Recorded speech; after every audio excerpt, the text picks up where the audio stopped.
The idea of trading goods for other items and services has been around for 11,000 years.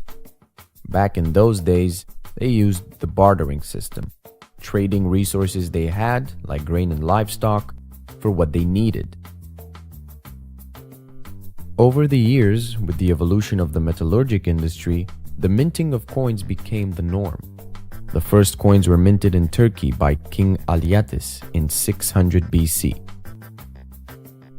When working with precious metals, you cannot use 100% of them. If an object is made with only gold, it will be very brittle, as this is the way gold is structured chemically. So they have to make gold alloys for it to remain solid. The ratio of gold to the other metal gives its value. In marketplaces, this was a hindrance to businesses. There would be a lot of arguments and issues due to the different value that the coins were given. Seeing as a solution was needed in order to reach common ground, a different system was adopted: paper money. The creation of the banknote was a blessing and a curse.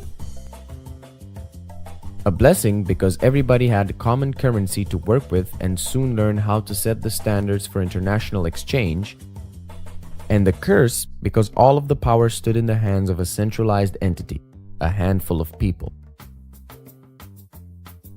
As we started to evolve in the technological field, a property that we wanted more of was ease of use. With everything becoming faster, we needed to find a way to make money faster. And in 1977, the first debit card was created. Okay, now that we're in a more familiar spot, let's talk about what this curse led to in more recent years. In 2008, we all know what happened. The markets crashed, the biggest factor being the housing bubble, among others.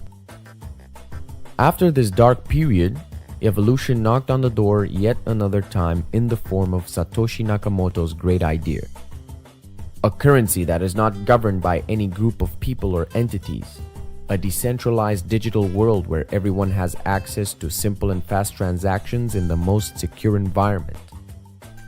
Coins that are minted thanks to an ingenious system that creates them when miners validate blocks. If there are no transactions, there is no mining, so there is no minting.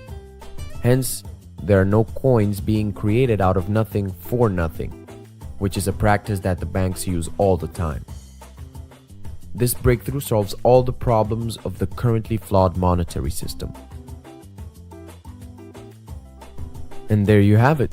This concludes our Bitcoin and blockchain beginner course. If you have any questions, you can leave them in the comments below.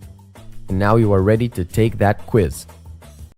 If you're looking for a more advanced explanation, enroll now and gain access to all the educational resources available on our platform.